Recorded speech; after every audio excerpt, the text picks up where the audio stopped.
Good Thursday morning, and thanks for joining us from the Ohio AgNet Voice You Know with the News You Trust studio, sponsored by Grain Equipment Company, where innovation meets execution. I'm Dusty Sonnenberg. Well, cloudy skies this morning, 59 degrees on my barn thermometer right now, but I'm going to be headed southward today, headed to Carroll, Ohio, and John Hummel's farm, as we'll be having the September edition of the Ohio Field Leader Roadshow, the Ohio Field Leader, a project of the Ohio Soybean Council, and your soybean checkoff. Well, let's check in with Dave Russell as he has our weekly update from the Ohio Soybean Council. Well, my guest today, Bryn Bishop. Bryn is a junior at Wilmington College studying agricultural business. Bryn, tell me, what made you look at the path of agricultural business? So my dad is actually a farmer here in New Carlisle, and I've just kind of grown up like showing animals, and like I really like promoting like the agricultural like world, and I just thought like Wilmington would be a perfect fit to go into the ag route. So do you have an idea of what you'd like to do after graduation? I have a few ideas. I've took a few internships over the past 2 summers, and I really like sales. So I'm thinking about going into sales, if not doing something with like marketing in the ag world. Very good. Well, that's enough about Bryn Bishop. Let's get to why we really are talking here today, and that's an event coming up on October 2nd at Wilmington College. It's a night for young professionals. Now, you're on the planning committee. First of all, what exactly is this night for young professionals?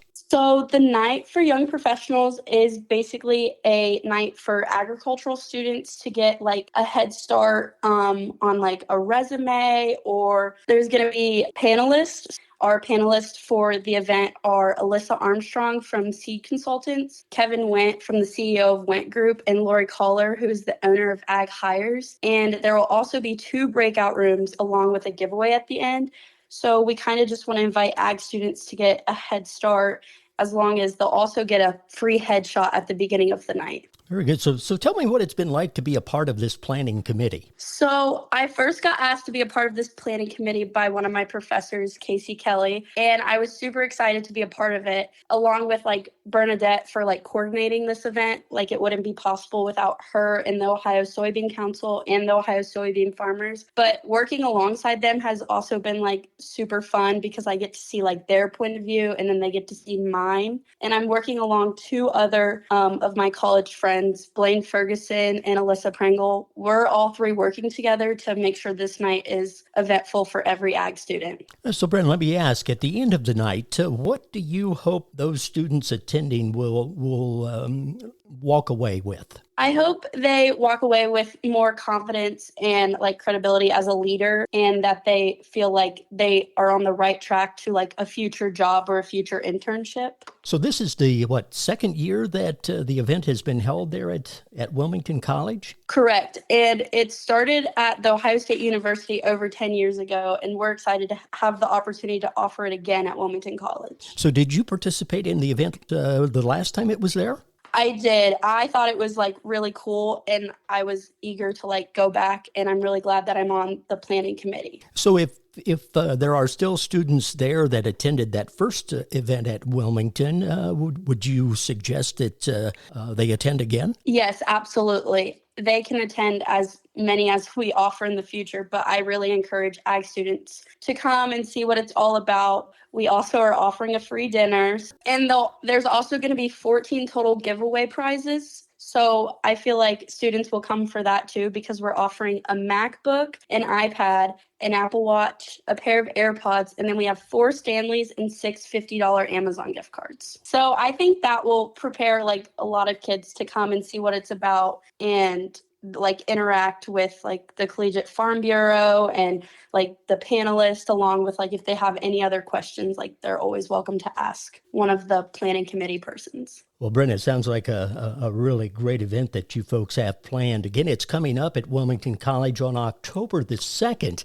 Anything else about the Night for Young Professionals that you want to mention? I think one thing is that it will look like really good like in future, and you could tell people more about it, because if someone like doesn't come, like you could be like, I had a really great time at the Young Professionals event, like I want to go back. And I just think it encourages people to like come and see what we're about. We've been visiting with Bren Bishop. Bren is a junior at Wilmington studying agricultural business. And this update on the Night for Young Ag Professionals brought to you by the Ohio Soybean Council and Soybean Checkoff. Let's take a look now at your Thursday morning weather forecast brought to us by Seed Consultants. Simply better performance online at seedconsultants.com.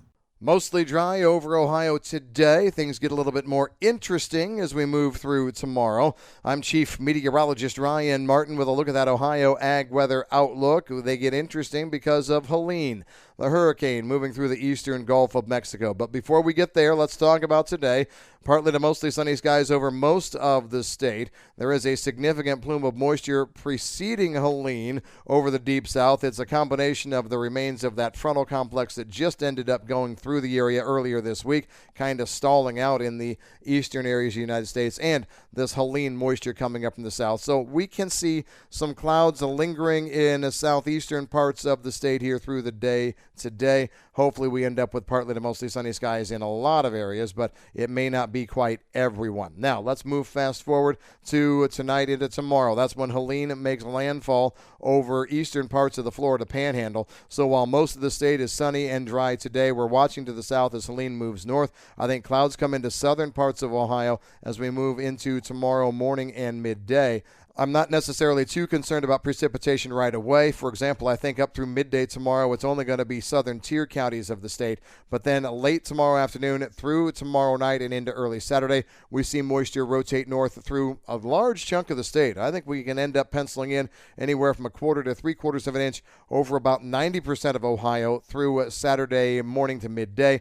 And then lingering clouds and spotty showers through Sunday. May see another 1/10 or 2 out of that, but not a lot of drying. So damp for the weekend, all right? We probably don't get much done on harvest through the weekend, but here's the good news. We get rid of clouds by Monday, midday, and afternoon, and we are fully dry. No precipitation from Monday through at least a Saturday of next week, and I'm looking for this to extend all the way into the week of the 7th. So we've got a wide open harvest window coming, warm temperatures, low humidity values. Hopefully this moisture that we've seen here recently and what we see from Helene puts a little moisture in the crops that maybe were too dry for you here or there, and then you can go right at cutting next week. It's going to be a fantastic week to 2 week period for harvest over Ohio starting on Monday.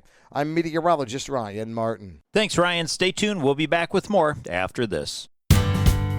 Those long days in a tractor cab can really put a cramp in your body.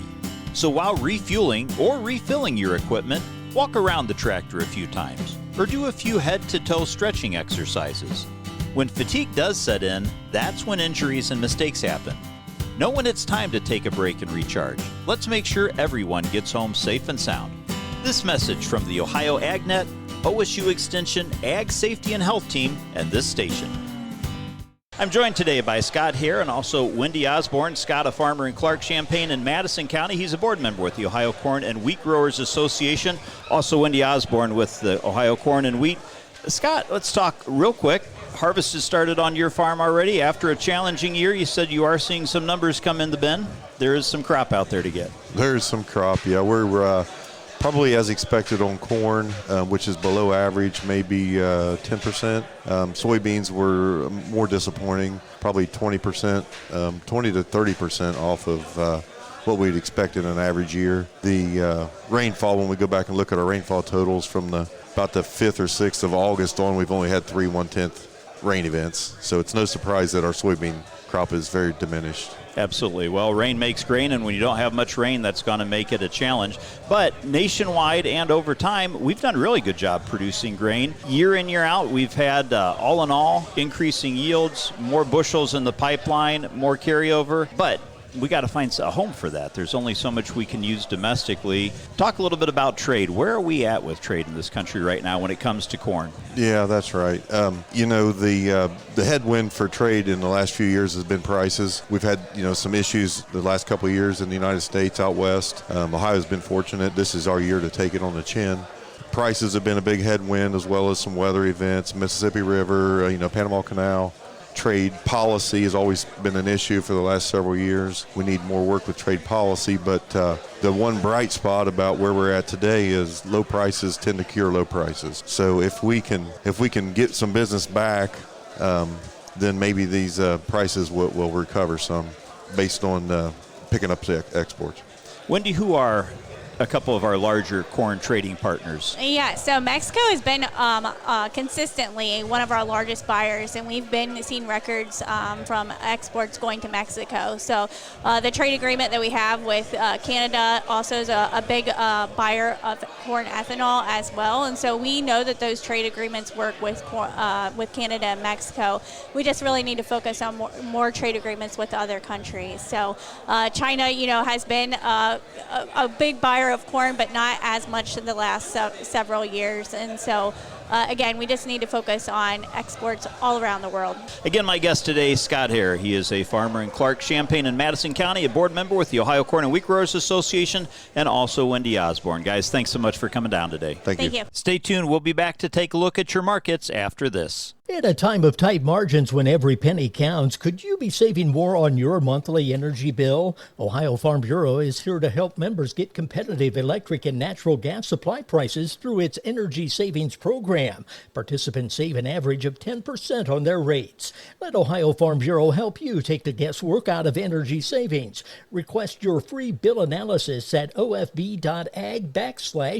program. Savings not guaranteed. Actual savings may vary. It's time now for your Thursday morning Louis Dreyfus grain analysis, brought to you by the Ohio Soybean Council and your soybean checkoff. Let's check in with Ryan Martin. After a choppy and somewhat boring start yesterday, we actually finished strong in the green on all commodity groups. As we take a look at the numbers, corn finishing up about 1 to 4 higher.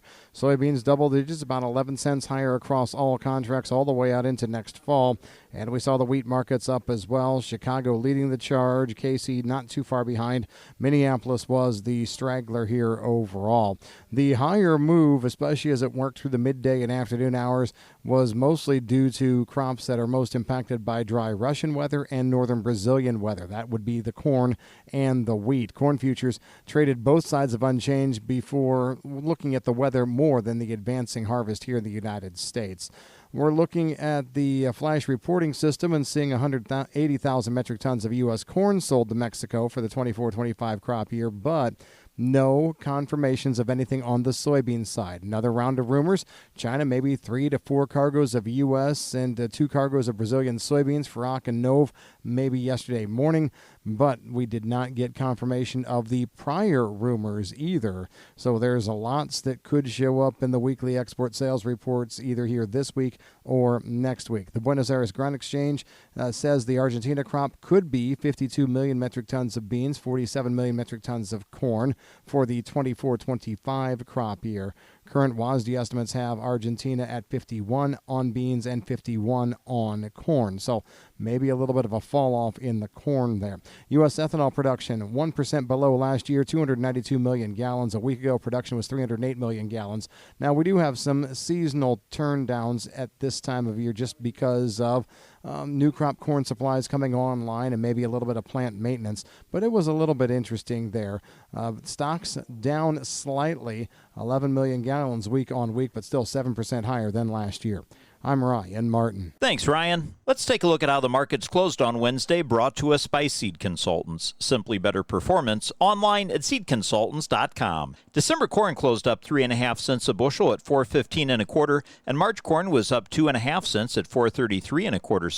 November soybeans closed up 11 cents at $10.53 1/4, and January beans were up 11 1/4 at $10.71 3/4. Chicago wheat for December closed up 11 1/4 cents at $5.89 1/4. Taking a look now at your overnight trade, December corn is up 1/4 penny at $4.15 1/2, and March corn is unchanged at $4.33 1/4. November soybeans are up 3 cents, $10.56 1/4, with January beans up 2 3/4 at $10.74 1/2, and wheat for December trading up 3.5 cents at $5.93, while March wheat is up 3.5 cents at $6.11 3/4. October live cattle ended the day down 15 cents at $183.05, and December cattle were down 7.5 cents at $184.32 1/2. October lean hogs finished the day up 35 cents at $82.47 1/2. But December hogs closed down 7.5 cents at $74.90. Feeder cattle for October closed up 22.5 cents at $2.46, 2.5 cents, and November feeders were up 65 cents at $2.44.05. This is the Ohio AgNet.